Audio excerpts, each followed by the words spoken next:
ایسا کوئی بھی شخص اگر میرے سامنے آتا ہے، میں کہتا ہوں خدا کے واسطے ہمارا کانٹینٹ کنزیوم نہ کریں، نہیں یہ ضروری ہے، یعنی ہم نہیں چاہتے کہ ہمارے کانٹینٹ کی وجہ سے خامخواہی کا وسوسہ کسی کے ذہن میں آئے. بھائی اپنے آپ کو وساوس سے دور رکھے. یہ کوئی ضروری تو نہیں ہے کہ ہماری ویڈیو اس لیے کہ ساری دنیا دیکھے. جو دیکھنا چاہتا ہے، جس کو پکا یقین ہے کہ بھئی میں یہاں سے جو مواد لوں گا اس مواد سے میرا ایمان مضبوط ہوگا، اگر ماضی میں اس کا تجربہ ہے تو دیکھیں، اگر یہ تجربہ نہیں ہے تو ہرگز نہ دیکھیں. تو کسی بھی طرح کے شکوک و شبہات سے اپنے آپ کو دور رکھیں، وہ زیادہ اہم ہے.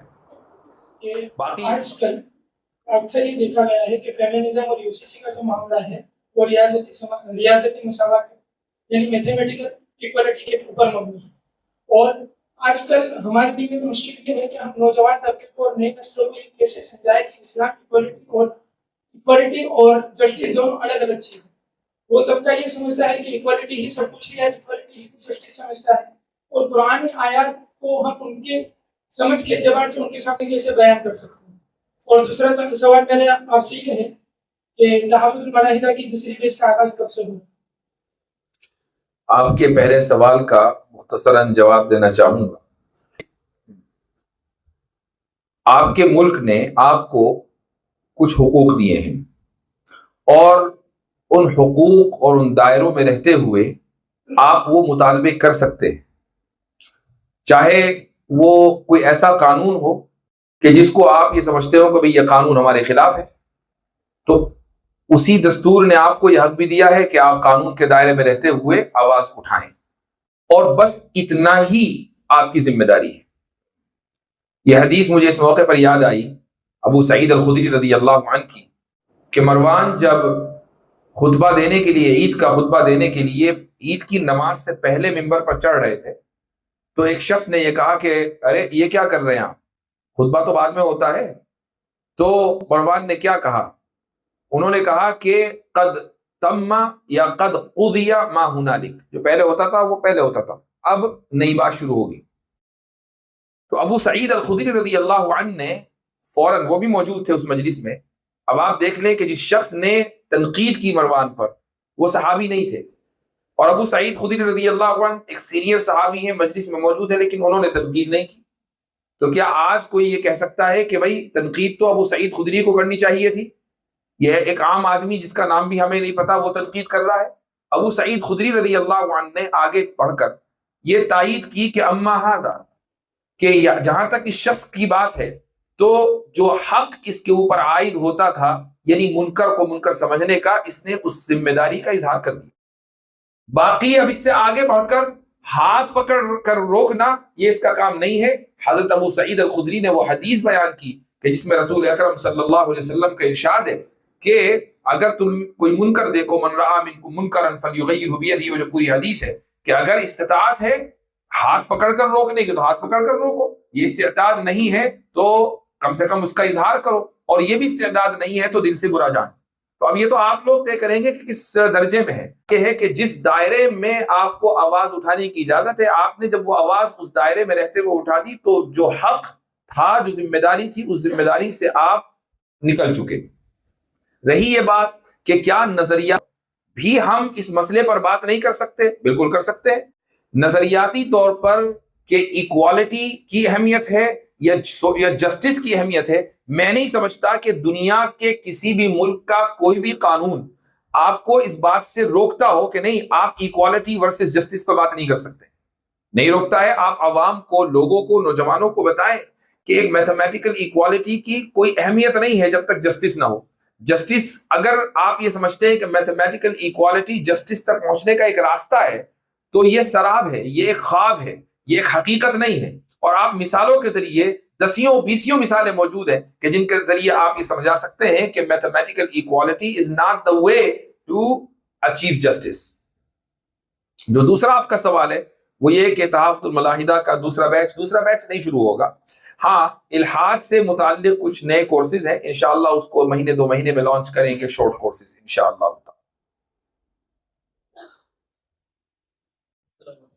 وعلیکم السلام.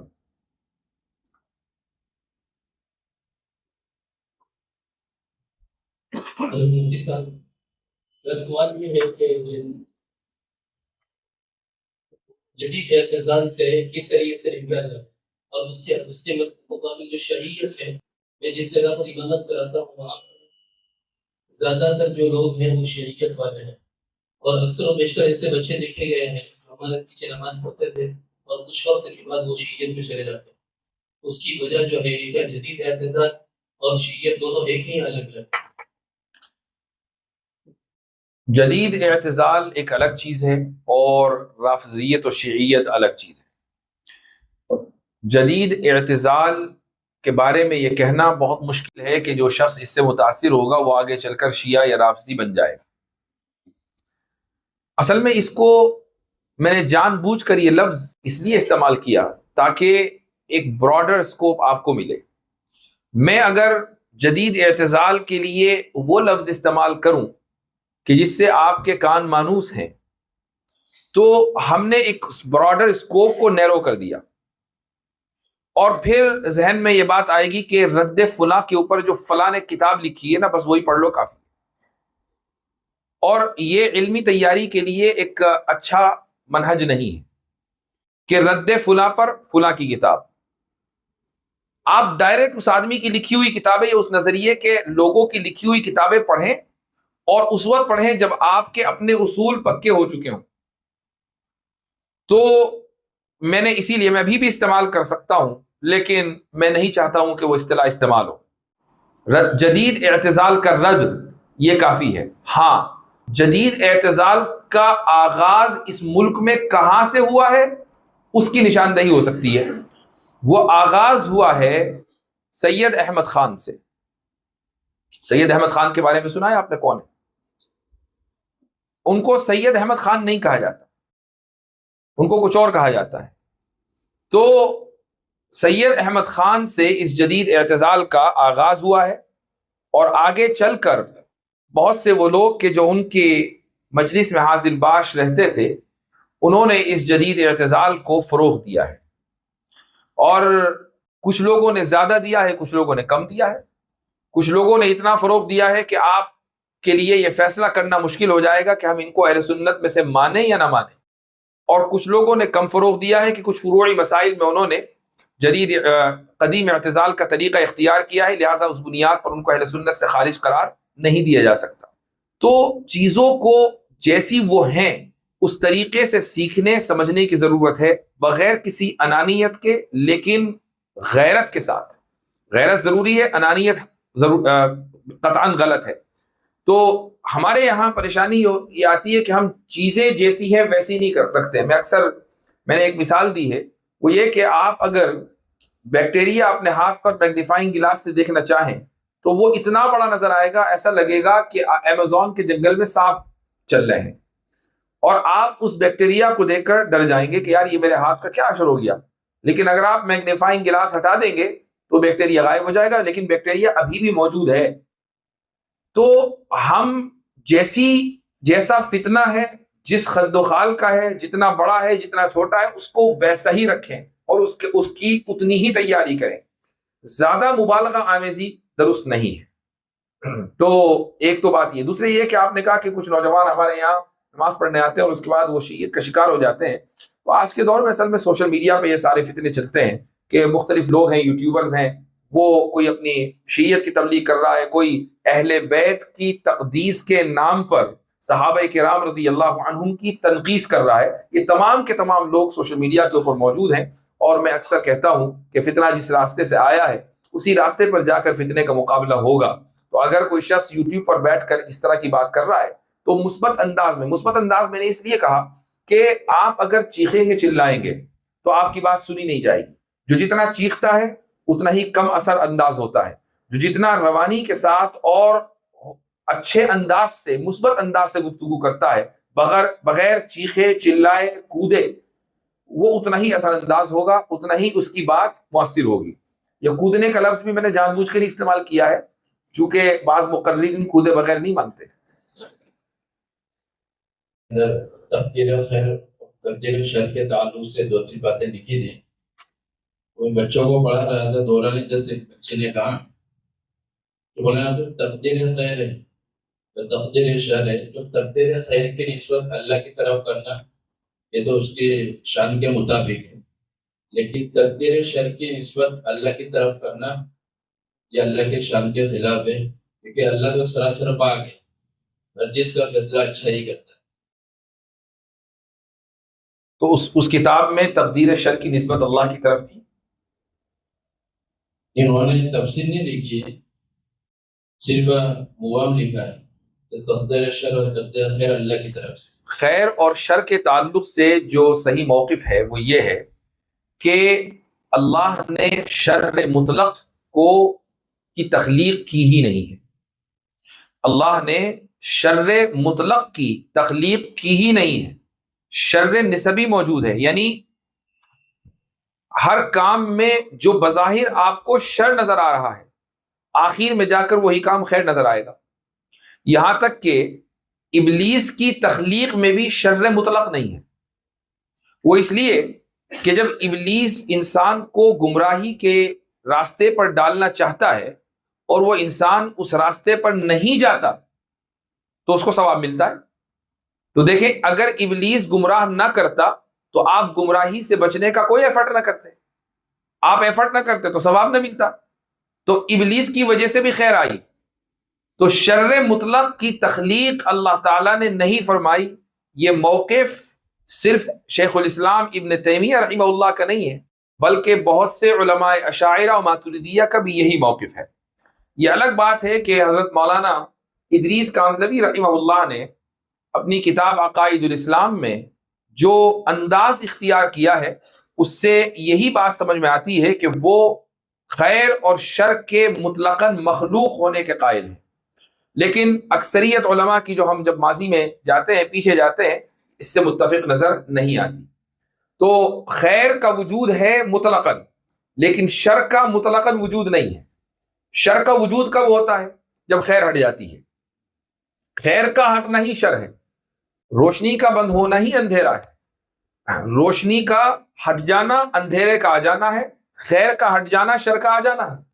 اب یہ خیر ہٹتی کس وقت ہے؟ جب ایک انسان اللہ تعالیٰ کی طرف سے نازل کردہ خیر کو حاصل کرنے سے انکار کر دیتا ہے۔ اللہ کہہ رہا ہے کہ صحیح راستے پر چلو، وہ صحیح راستے پر نہیں چلتا۔ اللہ کہہ رہا ہے نماز پڑھو، روزہ رکھو، زکوٰۃ دو، چیریٹی کا کام کرو، لوگوں کی مدد کرو، وغیرہ وغیرہ۔ اس نے خیر کے راستے سجھا دیے، خیر کے راستے بتا دیے، اور ہم اس راستے پر نہ چلیں تو خیر اپنی جگہ سے ہٹ گئی۔ جیسے ہی خیر اپنی جگہ سے ہٹی شر آ گیا۔ تو شر کا حقیقی طور سے کوئی وجود نہیں ہے۔ السلام علیکم۔ علیکم السلام۔ میں آپ کا ویڈیو دیکھا تھا، اس ایک ویڈیو میں 13 سال 16 17 18 سال کا بچہ جو خود کو بتاتا تھا کہ میں مسلم گھرانے میں پیدا ہوا لیکن میں ابھی موجودہ وقت میں مسلمان نہیں ہوں، اپنے آپ کو نام سے یعنی ایک مسلم کر کے اس نے ڈالا تھا۔ تو ایسا کیوں ہوتا ہے کہ کالج میں پڑھنے والے بچے جو سائنس کو اپنا موضوع لیتے ہیں، اس سائنس کو موضوع لیتے ہی ان کے ذہن میں جو پہلا سوال ہے آپ کا کہ سائنس پڑھتے ہی ایسا کیا ہو جاتا ہے کہ لوگ دین سے بیزار ہو جاتے ہیں، یہ سائنس کا قصور نہیں ہے، اور نہ ہی سائنس میں ایسی کوئی بات لکھی ہے کہ خدا موجود نہیں۔ یہ سائنٹزم کا قصور ہے کہ سائنس کو یہ سمجھ لینا کہ یہ ہر سوال کا جواب دینے کی اہلیت رکھتی ہے، اور یہ قصور بچوں کے، یہ بات اور یہ فطور بچوں کے ذہنوں میں ٹیکسٹ بک سے زیادہ ٹیچرز کی وجہ سے آتا ہے۔ یعنی جو معلم اور معلمات درسگاہوں میں بچوں کو سائنس پڑھاتے ہیں وہ خود اس طرح کی ذہنیت رکھتے ہیں۔ کوئی سائنسی قانون آیا، اس قانون کے تحت انہوں نے ایک بات کہہ دی کہ دیکھو بھائی جب دنیا خود ہی چل رہی ہے تو خدا کا کیا کام؟ بچہ سوچے گا کہ ہاں بات تو صحیح ہے، جب سارا کام خود ہی ہو رہا ہے تو خدا کی ضرورت ہی کیا ہے؟ یہ ایک جملہ کسی بھی انسان کے ایمان کو ختم کرنے کے لیے کافی ہوتا ہے۔ مسئلہ یہ ہے کہ مسلم مینجمنٹ کے جو سکولز ہیں وہاں پر بھی بہت سی مرتبہ اس طرح کے ٹیچرز آ جاتے ہیں۔ میں خود ایک سکول چلاتا ہوں اور مجھے اس کا اچھا تجربہ ہو چکا کہ جب کوئی ٹیچر آتا ہے تو آپ اس کی صرف اتنی اسکروٹنی کر سکتے ہیں کہ اس کے بنیادی عقائد کیا ہیں، یہ پڑھاتا کیسا ہے، اس کے پاس سرٹیفیکیشن کہاں سے ہے، یہ کتنا کامیاب ٹیچر رہ چکا ہے۔ لیکن یہ کل کو جب میں اس کو ہائر کر لوں گا تو کلاس روم میں جا کر بچوں کے سامنے کیا کہے گا اور کیا نہیں کہے گا یہ ہم کیسے پہلے سے بتا دیں. تو اس لیے ضروری یہ ہوتا ہے کہ جو مسلم مینجمنٹ کی سکولز ہیں وہاں پر یا تو عالم اور عالمات پڑھائیں. اور اس وقت میں گزشتہ چند مہینوں سے اس بات پر زور دینے لگا ہوں خصوصاً اپنے طلبہ اور طالبات کو کہ بھائی اگر آپ مدرسے میں نہیں پڑھا رہے ہیں، مدرسے میں نہیں پڑھانا چاہتے، کوئی بات نہیں ہے، مدرسے میں پڑھانا فرض عین تو ہے نہیں، تو آپ ایجوکیشن کی لائن میں آ جائیں، آپ اسکول میں پڑھائیں. آپ کے پاس کوئی نہ کوئی ڈگری ایسی ہو، چاہے آپ لبرل آرٹس میں ڈگری لے لیں، آپ سوشل اسٹڈیز میں لے لیں، انگلش لینگویج میں لے لیں، آپ سائنس میں لے لیں، فزکس میں لے لیں، کسی ایک اس میں ڈگری کر لیں، اور ڈگری کے ساتھ ساتھ ٹیچنگ کا جو سرٹیفکیشن ہوتا ہے وہ کر لیں، بی ایڈ ایم ایڈ جو بھی ہوتا ہوگا، ہر ملک کا الگ الگ ہے، وہ کر لیں. یہ چند سال کی محنت ہے. اور اس کے بعد آپ اسکولوں میں، مسلم مینجمنٹ کے اسکولوں میں آپ پڑھائیں. ایک عالم دین جب ان موضوعات کو پڑھاتا ہے تو اب ہم اطمینان کے ساتھ کم سے کم یہ کہہ سکتے ہیں کہ وہ اس طرح کی خرافات بچوں کے ذہنوں میں نہیں ڈالے گا، بلکہ اگر کوئی سائنسی لا یا پولیٹیکل سائنس میں مثلا کوئی نظریہ یا سوشل اسٹڈیز میں کوئی تاریخی بات اگر آ گئی تو وہ اس کو اسلامی پیراڈائم کے مطابق ہی پڑھائے گا. تو نصاب سے زیادہ یہ ضروری ہے کہ ٹیچرز کی ذہن سازی ہو اور ایسے افراد ہمارے سامنے ہوں جو ٹیچرز کی ٹریننگ اس بات کی کرے کہ بھئی اسلام کے مطابق کیسے پڑھانا ہے اپنی کلاس روم میں. ہم مسلم اسکول اس وقت انڈیا میں بہت بڑی تعداد میں ہوں گے، کوئی میرے پاس ڈیٹا نہیں ہے بلکہ مفتی ساجد صاحب یہاں موجود ہے ماشاءاللہ، ان کے پاس ڈیٹا ہوگا، وہ اس میدان میں لگے ہوئے ہیں. اور ہر اسکول میں کتنے ہی ٹیچر ہیں، تو اس طرح ہزاروں ٹیچرز ہمارے پاس ہیں. تو کیا ان ہزاروں ٹیچرز کی ان خطوط کے اوپر ٹریننگ کا کوئی نظم ہے؟ اگر نظم ہے تو بھی بہت اچھی بات ہے، اور اگر نظم نہیں ہے تو اس نظم کی فوری طور پر ضرورت ہے. تو جی یہ اسلامی احکام کا مدار وہ وحی پر ہے، نقل پر ہے، عقل پر نہیں. تو ہم نوجوان نسل کو اسلامی احکام عقل کی نظر میں کیسے سمجھیں کہ ہمارے احکام عقل کے موافق ہے؟ احکام اسلام عقل کی نظر سے، احکام اسلام عقل کی نظر میں کتاب کے ذریعے، یہ کتاب کا نام ہے، آپ نے جو بولا نا وہ کتاب کا نام ہے. اسلامی احکام کا دار و مدار نقل پر ہے، یہ تو ایک مسلم بات ہے. اب یہ کیسے سمجھائیں کہ عقل کا بھی اس میں دخل ہے؟ عقل کا صرف اتنا دخل ہے کہ اسلام کا کوئی بھی مسئلہ، شریعت کا کوئی بھی حکم مجموعی انسانی عقل کے خلاف نہیں ہے، مجموعی انسانی عقل کے خلاف نہیں ہے. میری عقل، آپ کی عقل، فلاں کی عقل کے خلاف ہو سکتا ہے، وہ ہماری عقل کا قصور ہے، لیکن پوری انسانیت کا اگر کوئی اتفاق ہو جائے کسی عقلی چیز پر تو کوئی ایک بھی مسئلہ آپ دکھا نہیں سکتے کہ جس کے بارے میں یہ کہا جا سکے کہ دیکھو یہ مسئلہ قرآن میں ہے، یہ مسئلہ حدیث میں ہے، لیکن یہ مجموعی انسانی عقل کے خلاف ہے. تو عقل اور نقل کا مکمل توافق پایا جاتا ہے. ہاں کچھ مسائل ایسے ہیں کہ جہاں ہمیں تفویض کرنا پڑتا ہے، اور یہ ایسا عقائد کے باب میں ہوتا ہے، خدا کی ذات کے تعلق سے، خدا کی صفات کے تعلق سے، جنت و جہنم کی تفسیرات کے تعلق سے تفویض کے علاوہ کوئی دوسرا راستہ نہیں ہے، لیکن یہ تفویض بھی ہم عقل کی بنیاد پر کر سکتے ہیں. جی وعلیکم السلام.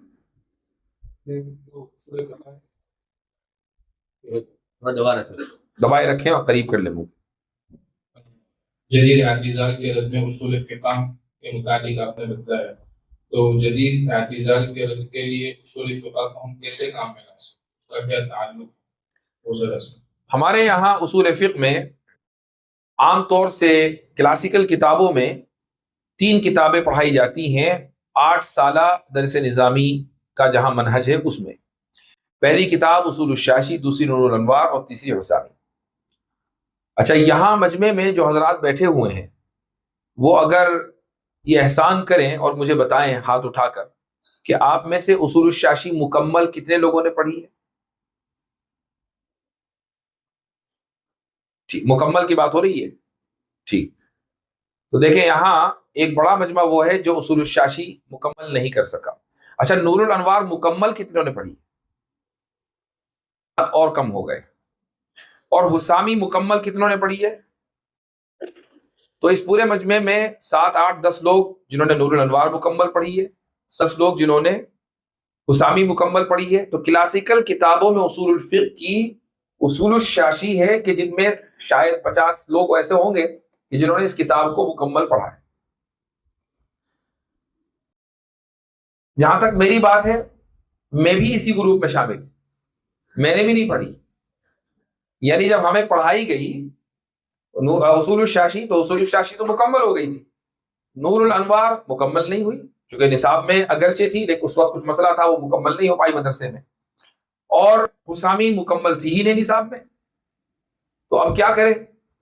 میرا ایک جملہ ہمارے دوستوں میں اور احباب میں چل گیا کہ بھائی اگر کسی کتاب کو پڑھنا ہے تو اس کو پڑھا دو. تو مجھے جب محسوس ہوا کہ اس کتاب کو پڑھنا چاہیے، میں نے وہ کتاب پڑھانی شروع کر دی.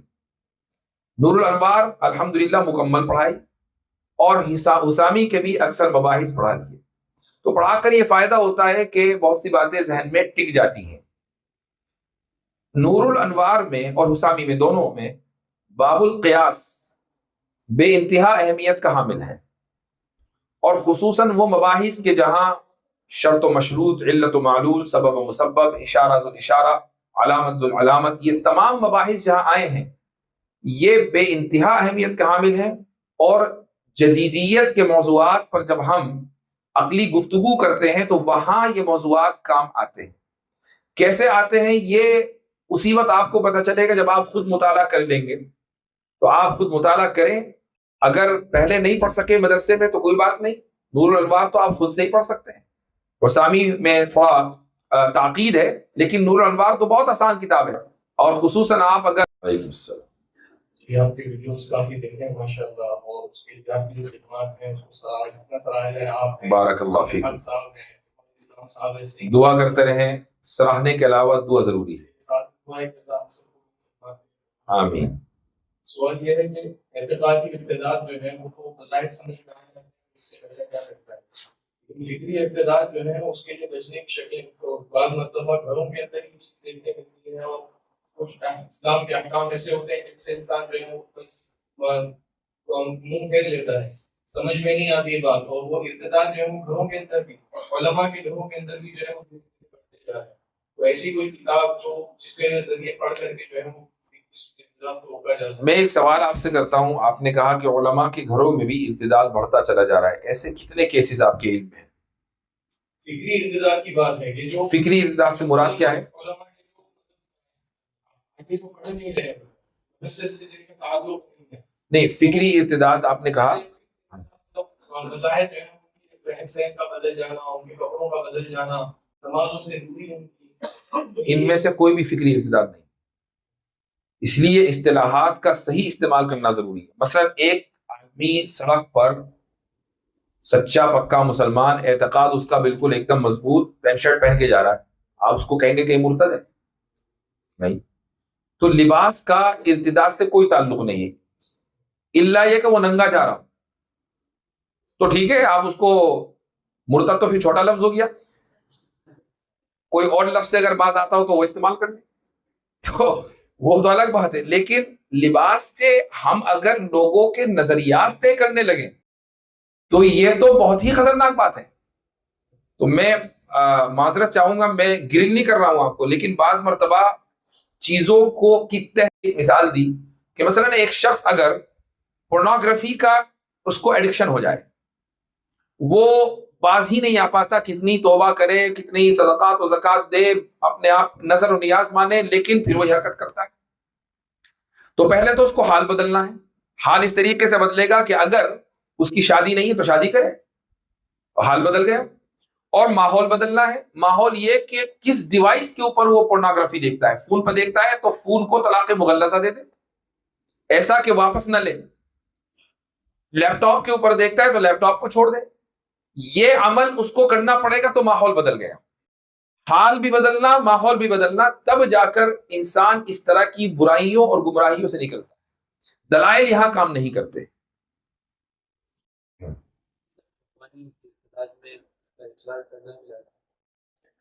ہاں، یہ ایک اہم سوال ہے کہ شہوانی ارتداد میں اس کا اقرار کرنا بھی لازمی ہے یا نہیں. مثلا ایک لڑکی کسی کے ساتھ بھاگ گئی اور اس نے یہ نہیں کہا کہ میں نے اسلام چھوڑ دیا ہے، بس وہ بھاگ گئی، اس کے ساتھ نکاح کر لیا، تو اس نکاح کو شریعت قبول نہیں کرتی ہے، اس کو زنا قرار دیتی ہے۔ لیکن کیا ایسے شخص کو، ایسی لڑکی کو یہ کہا جائے گا کہ یہ مرتدہ ہو گئی؟ نہیں۔ ارتداد کے لیے ضروری ہے کہ وہ یہ اقرار کرے کہ میں اس عمل کو بالکل درست سمجھتی ہوں، یہ اسلام میں حلال ہے، اسلام میں حلال ہے۔ استحلال کا مطلب یہ ہوتا ہے کہ اسلام میں حلال سمجھنا، ورنہ تو پھر ہر گنہگار استحلال کا مرتکب ہوگا۔ گناہ آدمی جب کرتا ہے تو وہ اس کو خواہش کی بنیاد پر بھی اگر کرے تو اس کو استحلال نہیں کہا جاتا۔ ایک آدمی جھوٹ بولے اور یہ کہ اسلام میں جھوٹ بولنا حلال ہے، اب کافر ہوگا۔ جھوٹ بولنے سے کافر نہیں ہوگا۔ زنا کرنے والا زنا کرنے سے کافر نہیں ہوتا، زنا کو حلال سمجھنے سے کافر ہوتا ہے۔ تو اس لیے یہ بھی بہت اہم ہے کہ ہم جب لفظ استعمال کریں تو اس کے معنی کیا ہے اور کس سیاق و سباق میں اس لفظ کو استعمال کیا جا رہا ہے تبھی استعمال کریں۔ بہت سی مرتبہ یہ ہوتا ہے کہ ہم نے کوئی لفظ استعمال کیا، ہماری وجہ سے وہ بندہ ارتداد کا شکار ہو گیا، ہم نے کہا ارے یہ لڑکی تو مرتد ہو گئی، اس کا کوئی پروگرام، کوئی پلاننگ ارتداد کی نہیں تھی، اس کو پتا چلا کہ میرے والدین یا پورا شہر، پوری سوسائٹی مجھے مرتد سمجھتا ہے، اب میرے لیے دروازے بند ہو گئے واپس جانے کے، تو واپس کیسے آئی؟ جی ہاں،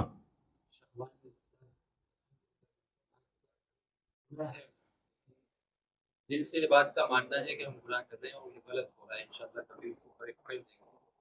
یہ ارتداد بھی الحمدللہ ہمارے میں۔ ہاں یہ ممکن ہے، مائک چونکہ نہیں اس لیے میں ان کی بات پہنچا دوں۔ یہ کہہ رہے ہیں کہ ہمارے معاشرے میں شہوانی ارتداد بھی نہ کے برابر ہے، کیونکہ ایسی لڑکیاں یا ایسے افراد یہ اقرار نہیں کرتے کہ ہم نے اس کو درست سمجھا ہے۔ ایسا امکان ہے، میرے پاس اس کا کوئی ڈیٹا موجود نہیں ہے اور بغیر ڈیٹا کے رائے دینا یہ مناسب نہیں ہوگا۔ اگر یہ ڈیٹا ہمارے علماء کے پاس یہاں موجود ہے تو بہت اچھی بات ہے۔ جی ایک صاحب یہاں بیچ میں کھڑے ہو رہے تھے، جی فرمائیے۔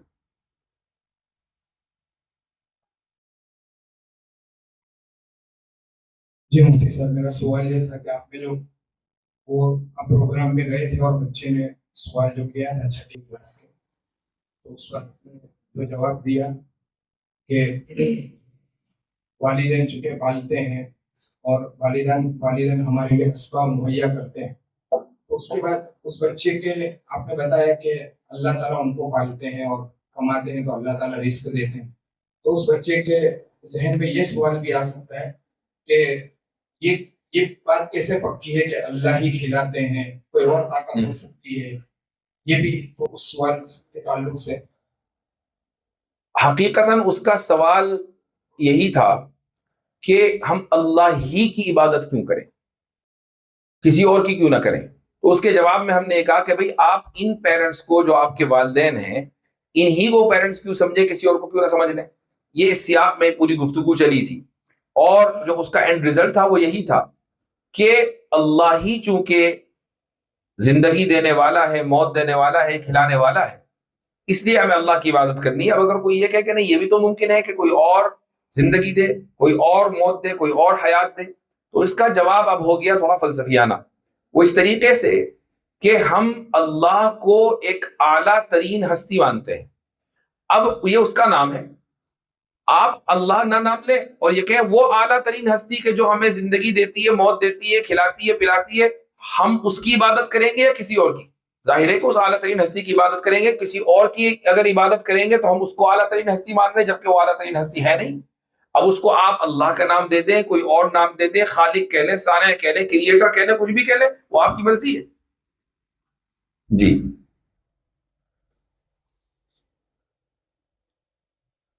السلام علیکم۔ وعلیکم السلام۔ جس کا کل آپ کا پروگرام اس میں سوال جو آپ نے پچھلے موقع پر ایک سائل نام سے سوال کیا تھا کہ ہم مقاصد میں بچوں کی عقائد کی کون سی کتاب عقائد کے ساتھ کریں، تو اس کے جواب میں آپ نے یہ کہا ہے کہ عقائد کے تعلق سے جو مختلف، لیکن آپ کو جن کے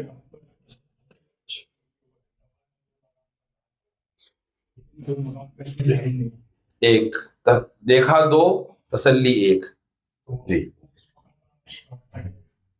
جگہ پر کام ہو ہاں رہا ہے، آپ کے گفتگو کا موضوع غلط ہے، جی تو مقام کے دوسرے کی میں اس لیے نہیں کر سکوں گا چونکہ ابھی تک تسلی نہیں ہوئی، اور جس کی تسلی ہوئی وہ کام منظر عام پر نہیں آیا، وہ بھی چھپ رہا ہے. جب وہ منظر عام پر آئے گا تو میں ضرور اس کی تعین کروں گا. دو مقام ہیں. ہاں، جہاں جو دوسرا کام ہے وہ چھپ چکا ہے، لیکن میری نظر سے ابھی مکمل نہیں گزرا، تو میں اس کی تائید کیسے کروں جب میں نے مکمل اس کو نہیں دیکھا، بس سرسری طور پر دیکھا ہے. ہاں، کام بظاہر بہت اچھا کیا ہے، یعنی طباعت بڑی شاندار ہے، تو اب وہ تو مقصد نہیں ہے نا. لیکن جو دوسرے صاحب ہیں جو کام کر رہے ہیں وہ عقیدے کے جو اہم ترین سوالات ہیں بچوں کے ذہن میں آتے ہیں ان کو سامنے رکھ کر وہ کورس تیار کر رہے ہیں. تو کانٹینٹ کیونکہ میری نظر سے گزرا ہے بہت اچھا ہے، لیکن اس کی طباعت اور ڈیزائننگ نہیں ہوئی ہے، تو دونوں میں عموم خصوص من وجہین کی نسبت ہے.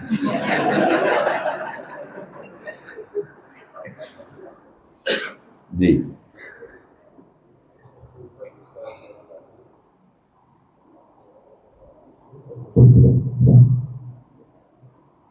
السلام علیکم. وعلیکم السلام.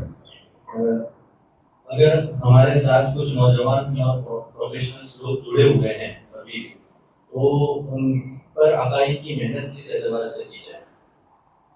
ٹھیک.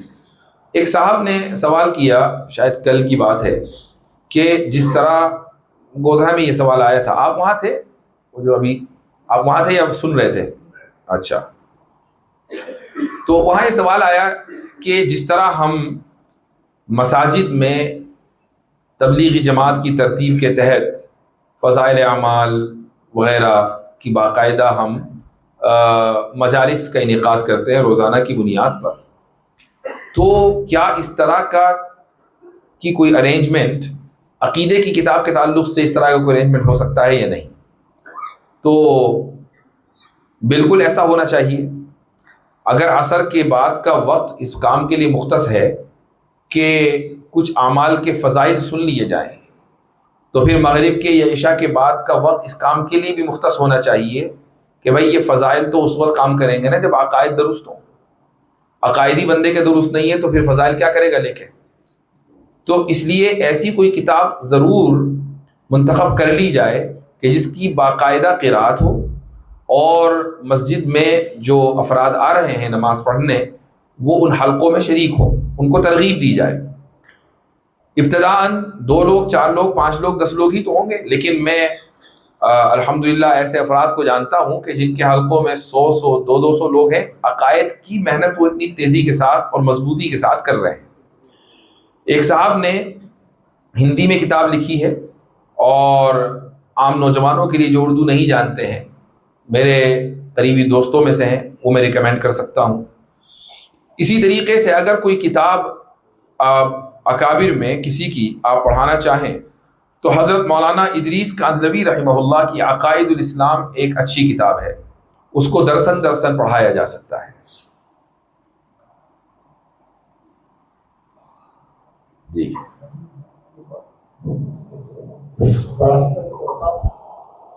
اس کو دبائے رکھیں. پڑھا لکھا جو طبقہ ہوتا ہے ان کو سمجھانے کے لیے جو اصطلاح استعمال کی جاتی ہے، جیسا کہ پیراڈائم، اسی طریقے سے اس طریقے کی جو اصطلاح سیکھی جاتی ہے وہ کہاں سے سیکھی جاتی ہے؟ جہاں سے آپ نے سیکھی، آپ مجھے بتائیں کہاں سے سیکھی؟ ویڈیوز کا بس وہیں سے سیکھی جائیں گی. تو بھائی آج کے دور میں تو یہ سوال کہ میں کہاں سے سیکھوں، یہ سوال irrelevant ہو چکا ہے. ٹھیک ہے، انفارمیشن پوری ہے. تعلیم و تعلم کا مطلب یہ نہیں ہوتا کہ جو بھی انفارمیشن ہے وہ آپ علم سمجھ کر حاصل کر لیں. ہاں، لیکن اگر کسی استاذ کے تحت، کسی پڑھے لکھے کے تحت آپ کام کر رہے ہیں، یا آپ کے پاس بنیادی معلومات ہیں، مثلا آپ انگریزی بھی جانتے ہیں، آپ عربی بھی جانتے ہیں، اردو بھی جانتے ہیں، اب آپ کو یہ سمجھنا ہے کہ بھائی واجب الوجود کو ہم انگریزی میں کیا کہیں گے. آپ نے چیٹ جی پی ٹی پہ ڈالا واجب الوجود کو انگریزی میں کیا کہیں گے، چیٹ جی پی ٹی سے پوچھا، اس نے کہا نیسیسری بینگ. ٹھیک، اور آپ پہلے سے انگریزی جانتے ہیں، تو کیا آپ کو کنفیوژن ہوگا کہ نیسیسری کے معنی تو نیسیسری نہیں آتے، ضروری نہیں آتے؟ نہیں، نیسیسری کے معنی ضروری کے آتے ہیں، واجب کے آتے ہیں، اور بینگ کے معنی آپ جانتے ہیں. تو اب آپ کو پتہ چل گیا کہ واجب الوجود کا ترجمہ نیسیسری بینگ ہے. اب یہ منہج اس کے لیے نقصان دہ ہے جو انگریزی نہیں جانتا.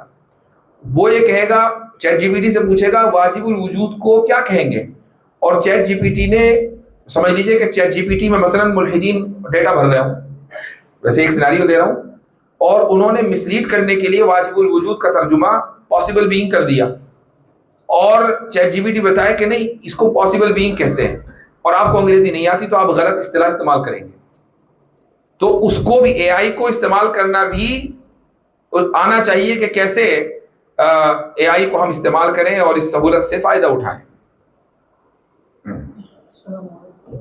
یہ آپ پہلے کر لیں، پہلے کھڑے ہوئے تھے جی۔ وعلیکم السلام۔ اللہ تبارک و تعالیٰ نے قرآن مجید میں موسیٰ علیہ السلام کے ساتھ جو معاہدے کا واقعہ ہے اس کو مختلف صورتوں کے اندر مختلف الفاظ کے اندر بیان کیا، حالانکہ واقعہ ایک ہی ہے، تو کوئی معترض اگر یہ اعتراض کرے کہ اس کو اللہ تبارک و تعالیٰ نے کون سے الفاظ بولے، ہر جگہ پہ الفاظ جدا جدا ہیں، اس کو کس طریقے سے جواب دیں؟ اللہ سبحانہ و تعالیٰ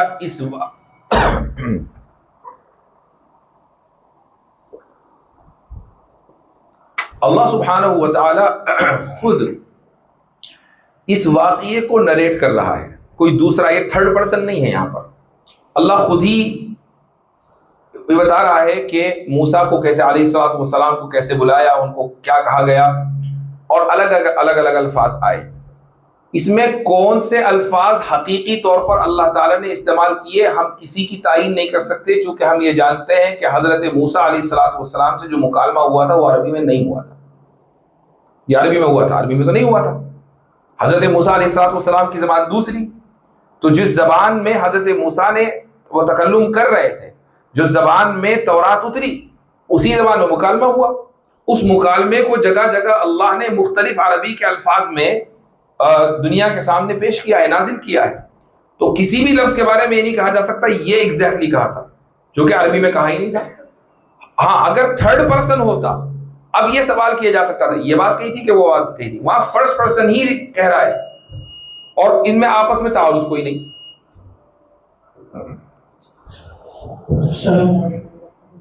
آخری سوال ہے، اس کے بعد انشاءاللہ کیونکہ اذان کا وقت بھی ہو گیا ہے جی۔ علیکم السلام۔ مفتی صاحب میرا ایک سوال یہ ہے کہ جیسے آپ جیسے حضرت اس فیلڈ میں کام کرتے ہیں، جو بکا پڑھ کے ہم کنزیوم کرتے ہیں تو اس کے بعد پھر ہمارے دماغ کے اندر بھی ایک جنگ شروع ہو جاتا ہے، سوال جواب ہمارے دماغ کے اندر بھی شروع ہو جاتے ہیں، تو کیا یہ سب کے ساتھ ہوتا ہے، یہ ایک کم علمی ہے؟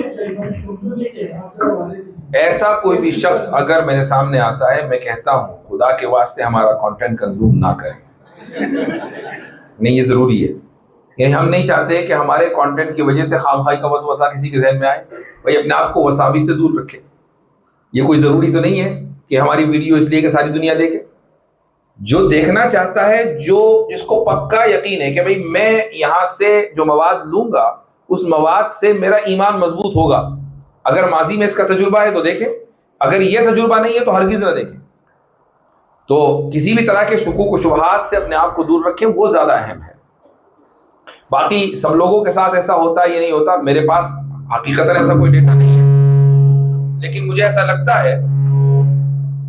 لگتا ہے کہ اکثریت کے ساتھ ایسا نہیں ہوتا ہوگا، تبھی تو آپ لوگ سارے مجھے سننا ہے۔ جزاک اللہ۔